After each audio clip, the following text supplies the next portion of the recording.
যোগ্য করা, আল্লাহর যোগ্যতা এবং স্বাধীনতা দান করলেন।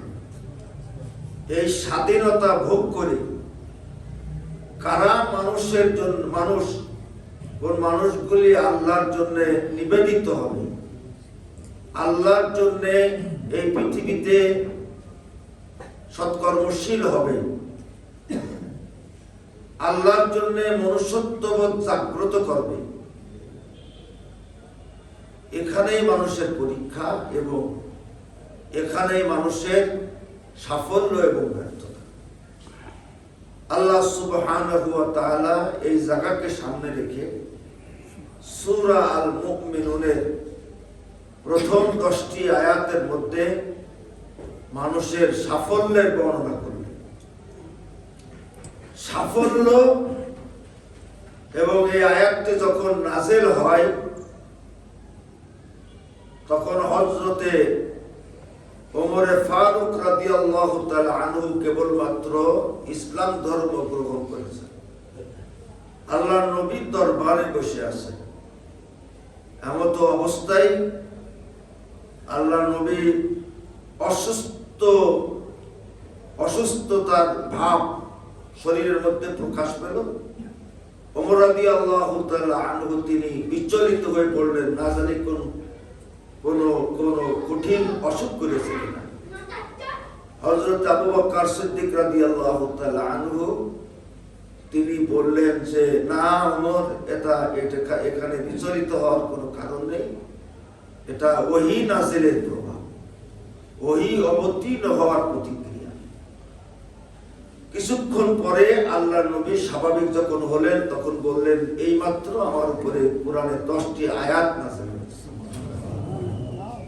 এই 10টি আয়াতের আলোকে যারা তাদের জীবনকে দাঁড় করাতে পারবে, আল্লাহ রাব্বুল আলামিন তাদের জন্যই কেবলমাত্র সাফল্য রেখে দিয়েছে। আল্লাহ সুবহানাহু ওয়া তাআলা সেই 10টি আয়াত আল্লাহ নবী অতঃপর সাহাবীদের সামনে পেশ করলেন। আল্লাহ কত সুন্দর করে বলতেছেন, قد أفلح المؤمنون الذين هم في صلاتهم خاشعون। আল্লাহ বলছে قد أفلح المؤمنون, সাফল্য জীবনের সফলতা অর্জন এটা মুমিন হওয়ার মধ্যে। জোরে বলুন, কিসের হওয়ার মধ্যে? মুমিন হওয়ার। সাফল্য কারে করে? এর বিপরীত শব্দ হলো ক্ষতিগ্রস্ত। ওয়াল আসরি ইন্নাল ইনসানা লাফি খুসর। আল্লাহ বলে সময়ের শপথ, ইতিহাসের কসম, অধিকাংশ মানুষ ক্ষতির মধ্যে ডুবে আছে। অধিকাংশ মানুষ ক্ষতির মধ্যে ডুবে আছে। আমরা সাফল্য আর ব্যর্থতার হিসাব নিকাশ করি, মানে জন্ম আর মৃত্যুর মধ্যে এই সময়টা সাফল্য ব্যর্থতা এসেছে। আল্লাহ সুবহানাহু ওয়া তাআলা জন্ম আর মৃত্যুর মাঝখানে যে সময়টা, এই সময়ের সাফল্যের কথা একজন মুমিনের জন্য কোরআন হাদিসে কোন জায়গায় আল্লাহ উল্লেখ করে নাই। বরং একটা মানুষ দুনিয়ায় যতদিন একজন মুমিন বেঁচে থাকবে, একটা মুমিনের জীবন পরীক্ষার মধ্য দিয়ে যাবে। জোরে বলুন, কিসের মধ্য দিয়ে যাবে? পরীক্ষার মধ্য দিয়ে যাবে। সে পরীক্ষা যে কতমুখী হতে পারে, এজন্য কুরআনুল কারীমের মধ্যে আল্লাহ রাব্বুল আলামিন 3 প্রকার পরীক্ষার কথা বলেন। একটা পরীক্ষার নাম হচ্ছে বালা, একটা পরীক্ষার নাম হচ্ছে ইমতিহান, আর একটা পরীক্ষার নাম হলো ফিতনা। জোরে বলুন, কি বললাম? ফিতনা। ফিতনা আসবে। এজন্য আল্লাহ রাসূল বলেছে আজাবান লিআমরিল মুমিনিন, মুমিনদের জীবন এক বিস্ময়কর। যখন সে ভালো থাকে আলহামদুলিল্লাহ, আর যখন সে বিপদে পড়ে ধৈর্য ধারণ করে। মুমিনের বিপদ ও সাফল্য, মুমিনের আপনার সুখ শান্তি ও সাফল্য। বিষয়টা হলো আমরা মুমিন হতে পারলাম। আমি যদি মুমিন না হতে পারি, আমি আমার জায়গা থেকে যদি মুমিন না হতে পারি, তাহলে আমার কপালে সাফল্য কি হবে না, নসিব হবে না। আল্লাহ বলেন লা ইয়াকুররান্নাকা তাকাল্লুবুল লাযিনা কাফারু ফিদ বিলাদ। দুনিয়ার চাকচক্য তোমাদেরকে যেন বিভ্রান্ত না করে। কুরআনুল কারীমের প্রত্যেকটা বক্তব্য হচ্ছে মানে আপনার অর্থবহ। মাতাউন কলিল, এটা অল্প দিনের উপকরণ। এই অল্প দিনের উপকরণ যেন তোমাদেরকে বিভ্রান্ত না করে। এই জন্য আল্লাহ রাসূল বলেছেন আল মুমিনু কান্নাহাল, মুমিন হলো মৌমাছি। সদবর মুমিন কি মৌমাছি, তাকুলু তাইয়িবান, সে কখনো বাথরুমে যায় না। মৌমাছি কখনো নোংরার উপরে বসে না। তাকুলু তাইয়িবান, সে খায় পবিত্র জিনিস। ওয়া তাদউ তাইয়িবান, উৎপন্ন করে পবিত্র জিনিস। আল্লাহ রাব্বুল আলামিন বলেন ক্বাদ আফলাহাল মুমিনুন, মহা সাফল্যের অধিকারী তারাই যারা মুমিন। জোরে তারা কি মুমিন, তারা হলো মুমিন। তাহলে একজন আমরা মানুষ হিসাবে আমাদের প্রত্যেকটা মুহূর্তে আমাদের বিবেচনাই করা দরকার যে আমি মুমিন হওয়ার পরীক্ষায় উত্তীর্ণ হতে পারলাম। ওয়ালা তাহিনু ওয়ালা তাহজানু, আল্লাহ বলেন তোমাদের কোনো চিন্তা নেই, তোমাদের কোনো দুঃখ নেই। ওয়া আনতুমুল আ'লাউনা, তোমরাই বিজয়। আমার কোনো চিন্তা নেই তো, আমি তো বিক্রি হইনি, তো আমি বিক্রি হই, আমি ষড়যন্ত্রের শিকার হই, কিন্তু আমি কি হইনি, আমি বিক্রি হই। আমার মাথা কেনা যায় না, আমাকে মারা যায়, খুন করা যায়, কবরে নিয়ে যায়, কিন্তু মাথা কিনা যাবে যায় না। আল্লাহ সুবহান তুমুল আ'লাম, তোমরাই বিজয় যদি মুমিন হতে পারো। কুরআনুল কারীমের মধ্যে সাফল্যের যে আল্লাহ পাক বর্ণনা দিয়েছেন, ফালা তাখাফুহুম ওয়া খাফুনি ইন কুনতুম মুমিনিন, সাফল্যতে যাবে। আমি পৃথিবীর কাউকে ভয় করি না, আমি একমাত্র আল্লাহর ভয় করি।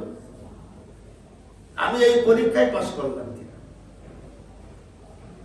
ফালা তাখাফুহুম ওয়া খাফুনি, আল্লাহ বলেন ক্বাদ আফলাহাল মুমিনুন, সাফল্য তাদের জন্যই যারা মুমিন হওয়ার যোগ্যতা অর্জন করেছে। ক্বাদ আফলাহাল মুমিনুন আল্লাযীনা হুম, মুমিনরা জীবন দেওয়ার মধ্যে সাফল্য তলাশ করে। মুমিনরা কিসের মধ্যে সাফল্য তলাশ করে? জীবন দেওয়ার জন্য। বদরের মাঠে যখন ৩১৩ জন শাহাদাত বরণ করলেন, সাহাবা রাদিয়াল্লাহু তাআলা আনহুম তার মধ্যে সাফল্য তলাশ করেছে, তার মধ্যে সাফল্য।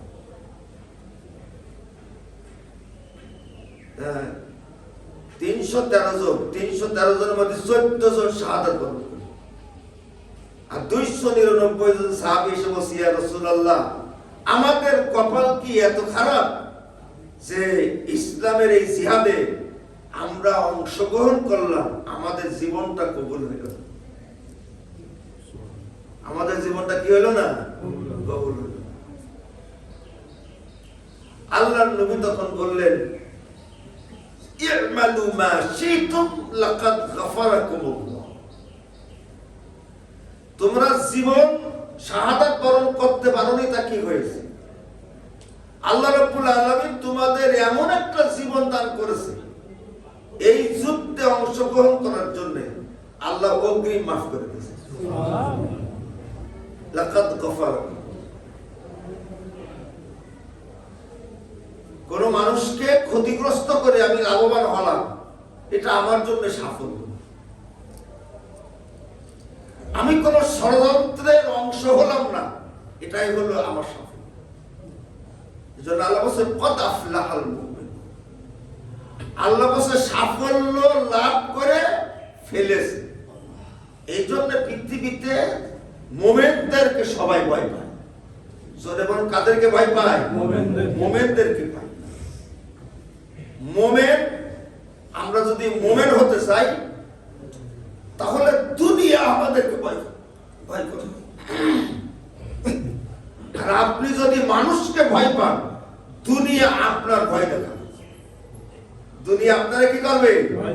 ভয় দেখাবে। এই যদি কোন অপশক্তি, কুশক্তি, ষড়যন্ত্রকারী তারা মুমিনদের থেকে দূরে থাকে, বিক্রি হয় না। আল্লাহ বলছে কদ আফলাহাল। আমরা আসলে শেষ প্রকৃত প্রস্তাবে আমরা আল্লাহর কাছে আমরা সাফল্য অর্জন করতেছি। এই জায়গাটা আমাদেরকে ঠিক রাখতে। আর আল্লাহর কাছে সাফল্য অর্জন করতে হলে আমার আপনার জীবনের মধ্যে 7টা জিনিস পেতে হবে। জোরে বলুন, কয়টা? 7টা জিনিস। এই 7টা জিনিস যদি আমার মধ্যে থাকে তাহলে আল্লাহর আশায় আমি সফল। 1 নম্বর থাকবে ভীত সন্ত্রস্ত হৃদয়ের সালাত। আল্লাযীনা হুম ফি সালাতিহিম খাশিউন। খাশিউন সালাত আদায়কারী পাওয়া যাবে। নামাজ পড়া মুসলমানের অভাব নেই, কিন্তু খাশিউন সালাত আদায়কারী অভাব। ভীত সন্ত্রস্ত হৃদয়, ভীত সন্ত্রস্ত হৃদয়। মানুষ যখন নামাজে দাঁড়ায় তখন কার সামনে দাঁড়ায়? আল্লাহর সামনে। ভীত সন্ত্রস্ত হৃদয়। আল্লাহ বলছে এই সালাত সুন্দর তো জীবন সুন্দর। সালাত এমন একটা ইবাদত, একটা মানুষকে সালাত তার জীবনকে পরিমার্জিত করে দেয়।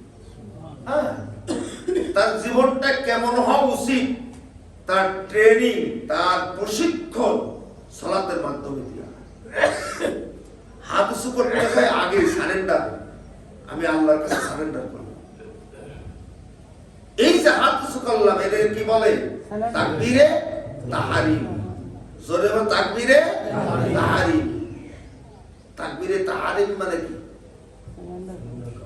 যে তাকবীর অনেক কিছু হারাম করে দেবে। তাকবীর হারাম করে দেয়। আরে কথা কয় না, তাকবীর কি করে দেয়? আল্লাহু আকবার। এর কি বলে? তাকবীরে তাহরিম। মানে যে তাকবীর আপনার হারাম করে দিয়েছে। কথা বলা হারাম, এদিকে ওদিকে তাকানো হারাম, নামাজের মধ্যে গল্প করা হারাম। কি বলেন এগুলো? কি হারাম। আল্লাহ, আমাদের তাকবীরে তাহরিম বুঝলে আমাদের জীবনটা ভালো হয়ে যাবে। ভীত সন্ত্রস্ত। আমরা যদি সিজদার হাকিকত বুঝতাম আমাদের জীবনটা ভালো। এই জন্য আসল পৃথিবীতে সব সমস্যার সমাধান হবে না। এই জন্য আল্লাহ রাব্বুল আলামিন একটা নিরপেক্ষ আদালত রেখে দিয়েছেন, যেখানে মানুষের চূড়ান্ত কি হবে? বিচার ফয়সালা। একজন মুমিন সে চিন্তা করে আমি দুনিয়ায় লাভবান হলাম না ক্ষতিগ্রস্ত হলাম, এটা আমার কাছে বড় বিষয় না। আমি পরকালে লাভবান হলাম না ক্ষতিগ্রস্ত হলাম, এইটা আমার কাছে বড় বিষয়। আল্লাহ বলছে কদ আফলাহাল মুমিন। মুমিন হওয়ার মধ্যেই সাফল্য। আল্লাযীনা হুম ফি সালাতিহিম খাশিউন। আর 2 নম্বর গুণ হলো ওয়াল্লাযীনা হুম আনিল লাগwi মুরিদুন, সে লাগবুন থেকে মুরিদুন, মুরিদুন মানে উপেক্ষাকারী, সে লাগবুনকে উপেক্ষা করে। লাগবুন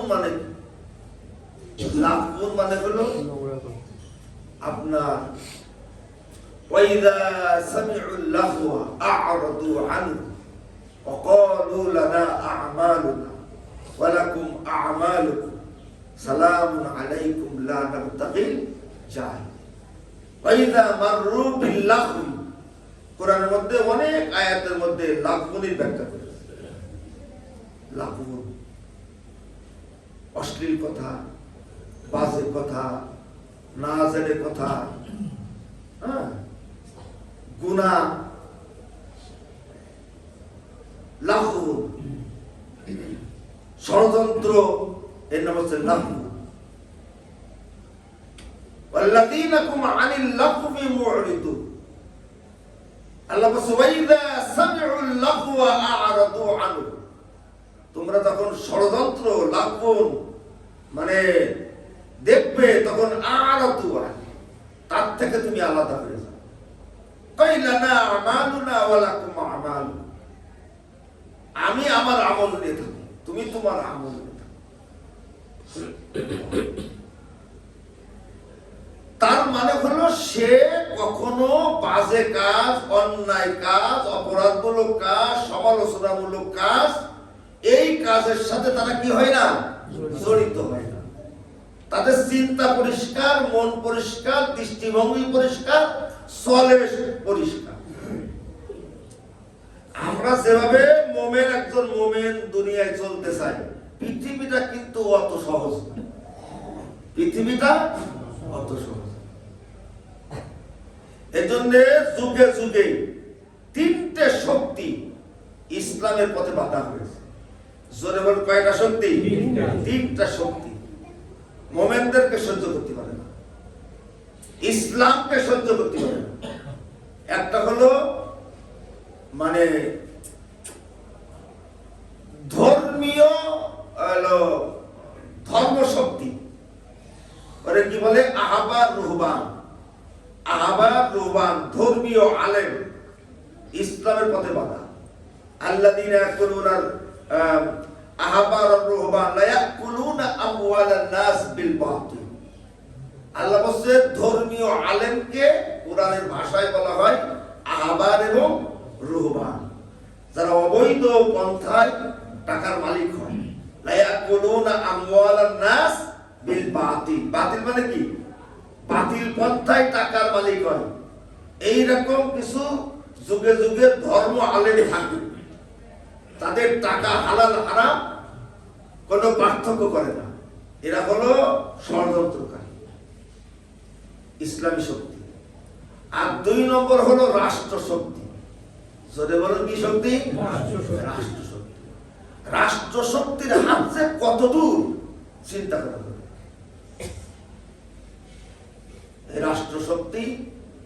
আর আরেকটা হলো পুঁজিবাদী শক্তি, তারা ইসলাম সহ্য করতে পারে। আল্লাহ রাব্বুল আলামিন বলেছে এই শক্তিগুলোর নাম হচ্ছে লাগু। ওয়াল্লাযীনা হুম আনিল লাগwi মুরিদুন, তারা উপেক্ষাকারী, লাগবুন থেকে তারা উপেক্ষাকারী। গুনার অনুষ্ঠানকেও লাগবুন বলা হয়, বাজে কাজের পরামর্শকেও লাগবুন বলা হয়, এবং না জেনে কথা বলাকেও কি বলা হয়, লাগবুন বলা হয়। মানে ভাই আমি এটা জানি না, বিষয়টা কি আমার জানতে হবে। তাহলে 1 নম্বর হলো ভীত সন্ত্রস্ত সালাম, আমি আমার আল্লাহর সামনে দাঁড়াতে হবে, এই অনুভূতি যেন আমাদের মধ্যে থাকে। আমি যেন কোনো পাপের সহযোগী না হই। আগে নিজেকে পরিষ্কার করতে হবে যে আমি আসলে আমার একা একা আল্লাহর দরবারে যেতে হবে। 3 নম্বর আল্লাহ বলেন ওয়াল্লাযীনা হুম লিয-যাকাতি ফাইলুন, মানে কি? যাকাত। যাকাত মানে হলো আমরা তো মালের যাকাত করি। আল্লাহ বলছে না, কথা বলার যাকাত আছে, আমলের যাকাত আছে। লিযাকাতি ফাইলু, আল্লাহ বলছে পরিশুদ্ধ কার্য সম্পাদনকারী। পরিশুদ্ধ কার্য সম্পাদনকারীকে আরবিতে কি বলা হয়? লিযাকাতি ফাইলু। শুধু মালের যাকাত দিলে হবে না, আমলের যাকাত দিতে হবে। কথা বলছে না, কিসের যাকাত দিতে হবে? আমলের যাকাত। তার মানে আমার আমলের মধ্যে কি নেই? ভেজাল নেই। আমার আমলের মধ্যে ভেজাল, আমার আমলের মধ্যে ভেজাল। বড় বড় প্রশাসনের লোকেদের ছেলে একটা মেয়ে একটা বিদেশে পড়ে, তাদের ধরে লাগে হচ্ছে বছরে মানে ধরো খরচ তাতে 10 কোটি টাকা। এখন উপার্জন করে তো ধরো 20 লাখ টাকা। এখন এই 10 কোটি টাকা করতে আসবে লিযাকাতি, কথা বলছে না কেন? লিযাকাতি এ পরীক্ষায়, এ পরীক্ষায়। এই জন্য কেউ যদি আল্লাহর মুখোমুখি হতে চায়, হারাম বর্জন করা, হারাম খোর, হারাম বর্জনকারী, হারামি চিন্তা ভাবনা, মানুষের ঠকানো চিন্তা ভাবনা, লিযাকাতি ফাইলু, পরিশুদ্ধ কার্য সম্পাদনকারী। আপনি একটা দুর্নীতিমুক্ত বাংলাদেশ গড়বেন অত সহজে, অত সহজে, অত সহজ। এজন্য হালাল খোর, হালাল খাওয়া এটা অনেক বড় নিয়ম। কত মানুষ, কত বিরাট বিরাট মানুষগুলো এই হালাল হারামের কাছে এসে ফেল করে, লিযাকাতি ফাইলুনের পরীক্ষায় পাস করে। ওয়াল্লাযীনা হুম লিযাকাতি ফাইলুন, আল্লাহ বলেছে পরিশুদ্ধ কার্য সম্পাদনকারী। আমার কাজের মধ্যে কি নেই? ভেজাল নেই। এই পরীক্ষা কি সহজ পরীক্ষা না কঠিন পরীক্ষা? আমার কাজের মধ্যে কি নাই? ভেজাল নেই।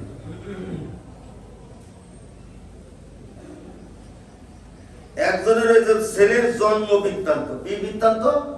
জন্ম বৃত্তান্ত। এখন ওই যে এখন কি করা লাগে? রেজিস্ট্রেশন করা লাগে না? এখন রেজিস্ট্রেশন করতে গেলে ওই জন্ম হলো কার্ড লাগে না? এখন জন্ম কার্ড নিয়ে রেজিস্ট্রেশন করে। এখন বলতেছে কি যে এই যে ডেট এখানে যা দেয়া আছে, এই ডেট দিলে আপনাদের যে লেখাপড়া এতে ডেটের সাথে বয়স বেড়ে যাবে। এখন কি করতে হবে? কার্ডও ঠিক আছে, কথা বলছেন, রেজিস্ট্রেশন হয়ে যাবে। তবে যাই বলছে কি যে এই 2 না, এই 2 এই জায়গায় এখান থেকে এর টান দেন, টান দিয়ে লাগাই দেন, খালি সাইড হয়ে যাবে। কি হয়ে গেল? আরে কথা বলছে না কেন? কার্ড ঠিক আছে না? কার্ড ঠিক আছে না? ক্লিনিক ঠিক আছে না? সব ঠিক আছে। কি করেছে? এই জন্য আপনি যদি ব্যাংকের থেকে টাকা তুলতে যান তাহলে কয় কায়দা লিখতে হয়? একটা হলো অঙ্কে লিখতে হয়, আর একটা কি লিখতে হয়? কথায় লিখতে হয়। কোন কারণে? এইটা নষ্ট করা যায় না, কিন্তু ওই যে কথায় অঙ্কে লিখেছে না, ওইটা কি করা যায়? এটার আগ পাস করে দিয়ে যায়। এরকম টান দেবেন আর একটা অংশ হয়ে যাবে, এরকম টান দেবেন আর একটা অংশ হয়ে যাবে। এগুলো কি? ফাইলু। আরে কথা বলছেন, এগুলো কি? লিযাকাতি ফাইলু, লিযাকাতি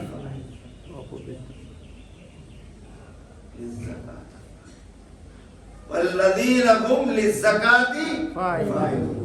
এজন্য আল্লাহ বলতেছে ফামান ইয়া'মাল মিসকালা যাররাতিন খাইরান ইয়ারা, আমার হিসাব হবে যাররা পরিমাণ।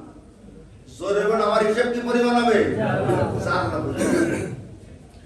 একটা বালু কণাকে 70 ভাগ দিলে এক ভাগে যতটুকু আসে তাকে বলা হয় অণু। ওই অণুরে 70 ভাগ দিলে এক ভাগে যতটুকু আসে তাকে বলা হয় পরমাণু। ওই পরমাণুকে আবার 70 দিয়ে ভাগ দিলে যতটুকু হয় তাকে বলা হয় রেণু, আর আরবিতে বলা হয় জাররা। আল্লাহ বলছে জাররা জাররা হিসেবে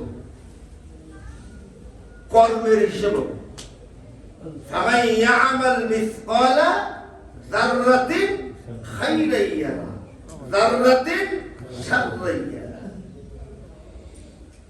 মা লিহাযার রাসূল বলতে কয়টি যে এলো ওদিআল মুজমিন ফাতাল মুজমিন মুশফিকিনা মিম্মা ফি ইয়াকুলুনা ইয়া লাইতানা মা লিহাযাল কিতাব।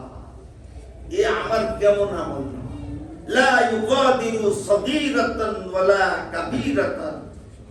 ওই গোপনে আড়ালে আবদালে ওই যে অন্যায়টা করছিলাম তাও তো এখানে লেখা রয়েছে, লা ইউগাদিরু সগীরাতান ওয়ালা কাবীরাতান ইল্লা আহসাহা। আসলে পুলিশ দিয়ে, আর্মি দিয়ে, মিডিয়া দিয়ে, শাসন দিয়ে, ভোট দিয়ে মানুষ ভালো করা হবে না। মানুষ ভালো হবে জবাবদিহিতার অনুভূতি। আমাকে দাঁড়াতে হবে, লা ইউগাদিরু সগীরাতান ওয়ালা কাবীরাতান ইল্লা আহসাহা ইল্লা আহসাহা।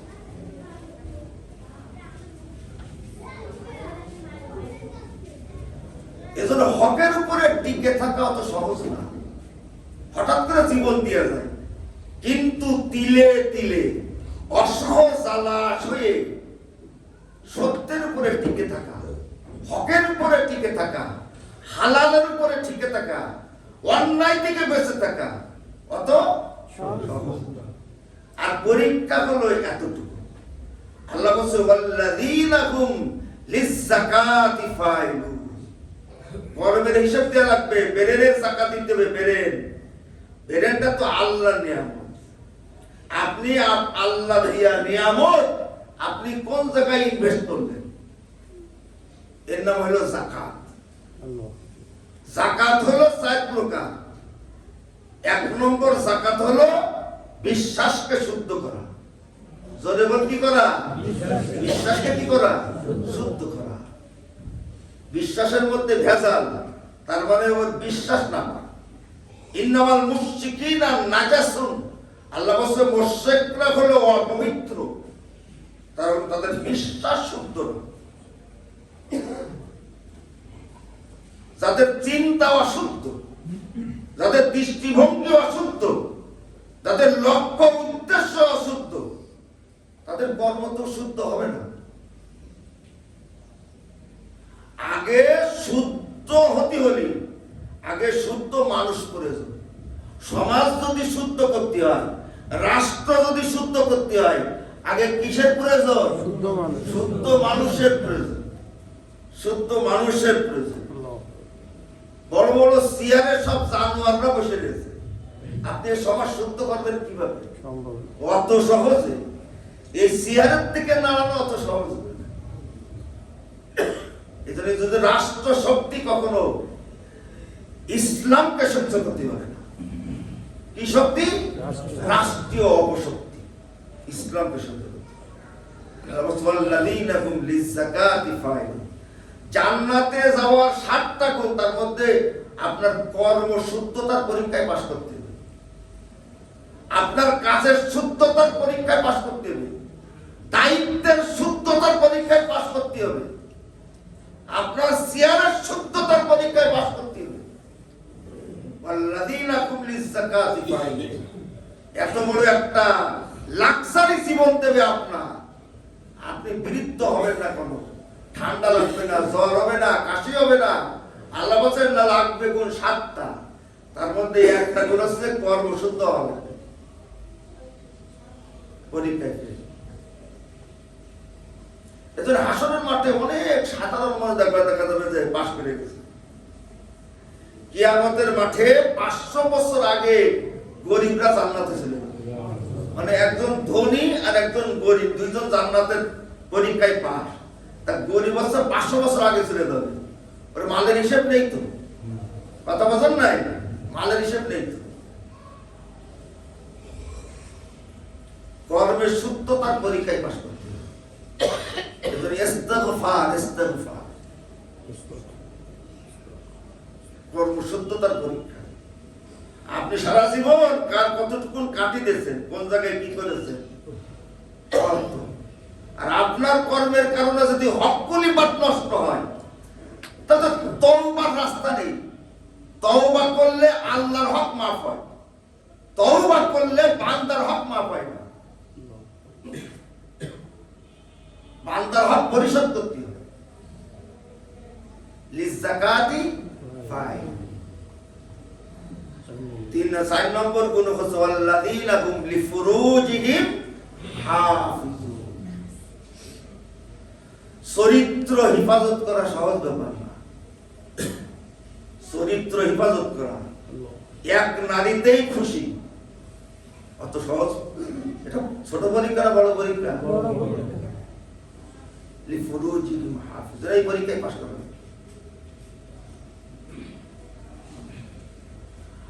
আল্লাহ বলতেছেন ওয়াল্লাযীনা হুম লিআমানাতিহিম ওয়া আহদিহিম রাউন।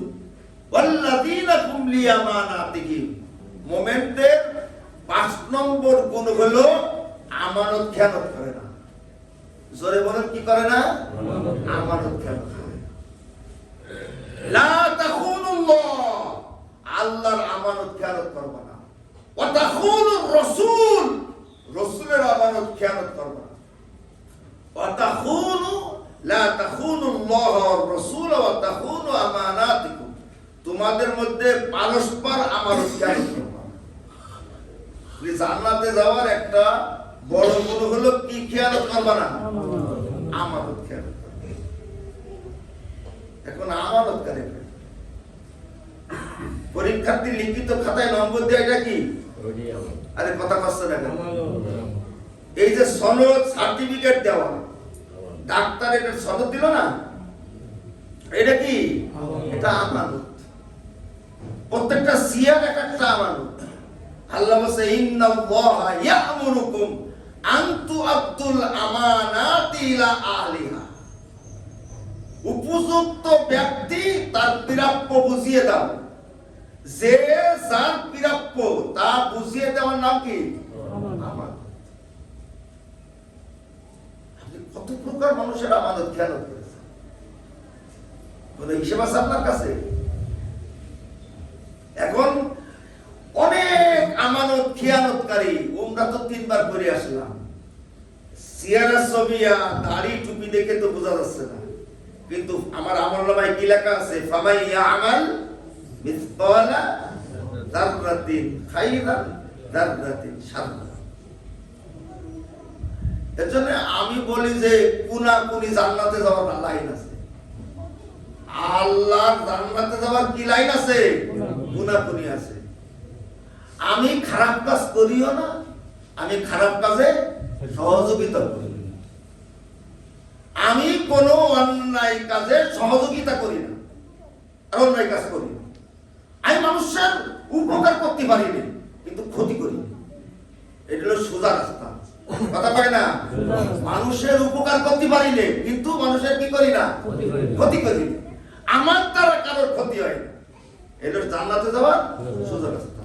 আর যা গালের মধ্যে দেবে তা জন্য হালাল, সোজা রাস্তা। আর যে অবস্থায় থাকে বলতে হবে আলহামদুলিল্লাহ। আরে কথা পায় না, যে অবস্থা থাকতে হবে বাস। আপনার পরীক্ষা বেশি নেবে না তো। হুজুর বড় মুহাদ্দিস মাওলানা মুফতি হওয়ার দরকার নেই, মোটা হওয়ার দরকার নেই। আমি একটা পরিশুদ্ধ মানুষ হতে চাই। আল্লাহ বলছে আল্লাহ পরিশুদ্ধ, আল্লাহ পরিশুদ্ধ বান্দা জান্নাতে দেবে। যার কথা পরিশুদ্ধ, চিন্তা পরিশুদ্ধ, দৃষ্টিভঙ্গি শুদ্ধ, যার বিশ্বাস শুদ্ধ, চরিত্র শুদ্ধ, কর্ম শুদ্ধ, শুদ্ধতার পরীক্ষায় পাস করতে। আমানত খেয়ানত করা, আল্লাযীনা হুম লিআমানাতিহিম ওয়া আহদিহিম, আর ওয়াদা ভঙ্গ করা হবে না। ওয়াদা কি? ওয়াদার ব্যাখ্যা আছে, আমরা তো ওয়াদা ভঙ্গ করি, দ্বিপাক্ষিক চুক্তি। তারপরে নামাজ হিফাজত করতে হবে। জোরে বলেন কি করতে হবে? নামাজ হিফাজত। মান হাফাজা আলাইহি, নামাজ হিফাজত করতে হবে। কারণ নামাজ হিফাজত করলেই সে আর ঘুষখোর হবে না, সুদখোর হবে না, সে লম্পট হবে না, ধান্দাবাজ হবে না। নামাজ সুন্দর তো জীবন সুন্দর। আল্লাহ রাব্বুল আলামিন প্রকৃত প্রস্তাবে আল্লাহর কাছে আমাদের সাফল্যের পরীক্ষায় পাশ করে আমরা যেন পরকালে ভালো থাকতে পারি, সে তৌফিক দান করুন।